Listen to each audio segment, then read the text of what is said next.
This is our final field trip of 2025, and over the past year we've journeyed across Vietnam, working with communities, listening, learning and co-creating. Here in the Highlands of Da Nang City, we encountered something extraordinary. Not just heritage craft, but stories of relocation, of resilience and of quiet strength. In every thread there's a story, but stories don't just live in museums or archives alone. They're carried in our hands, in our rituals and in the rhythms of all the making. This journey wasn't just about documentation, it's about learning to slow down and sit with others, to listen to the silence, to observe how knowledge is transferred through gesture and repetition. We came here as researchers, but we became guests. We laughed, we struggled, we got muddy, we even got bitten by leeches. But somehow in all of that chaos, we glimpsed something deeper. What stayed with me most from this trip was the strength of connection among the men we met. Their shared rhythm, humour and quiet expertise. These weren't isolated makers working alone, but a community of artisans creating side by side, shaped by years of working together and growing up together. What we witnessed here was not just craft, it was culture in motion, a way of living and learning that resists being reduced to documentation. It reminded me that tradition isn't static. It's something negotiated every day between people, place and purpose. We visited 3 villages on this field trip: Bahong, Drong and Tông Khoi villages. There's communities of Cơ Tu people, and indigenous ethnic minorities who live in the mountainous region of central Vietnam. This kind of research is more than just collecting the data.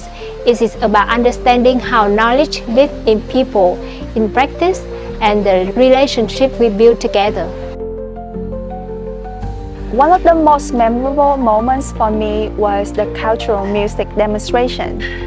At one point, at one of the musicians played, a bird actually called back to him from the trees.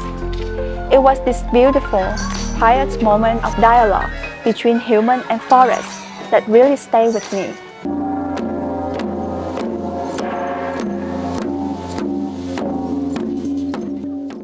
Flying the drone over this region, I was trying to capture the topography, but what I found were memory maps.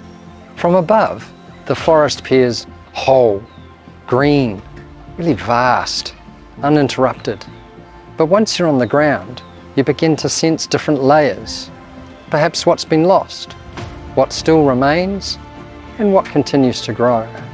These aren't just landscapes, they're cultural terrains. Every path, every planting ridge, every cluster of trees has a story embedded in it. I came here to map the land, but I left thinking about how the land maps us.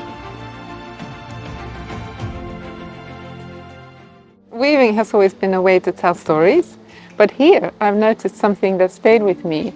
Many of those old stories aren't being told in the same way anymore. The women still weave with incredible skill, but the materials have changed. They no longer use traditional natural dyed, hand-spun fibers. Instead, they weave with polyester threads that they bought in the market. It's striking at first, but I felt a sense of loss. Then I realized that it actually is not disappearance, it's adaptation. Tradition isn't always about preservation. Sometimes it's about transformation, about taking what you know and reshaping it for that moment. And that is what I saw here, a quiet kind of resilience. This field trip pushed the limits of how adaptable our mobile studio could be. Over the past year, we have refined it to the point where we can now really set it up almost anywhere, any village, any environment. This time we even replaced the light table cover with a raincoat we bought from a local grandma, and it really worked perfectly. But it wasn't just about the technical setup. One of the highlights for me was sharing digitization techniques with the Women's Weaving Cooperative. Watching their curiosity of engagement reminded me that technology is only useful when it's shared, demystified and collaborative. My first time doing research in a community with a community.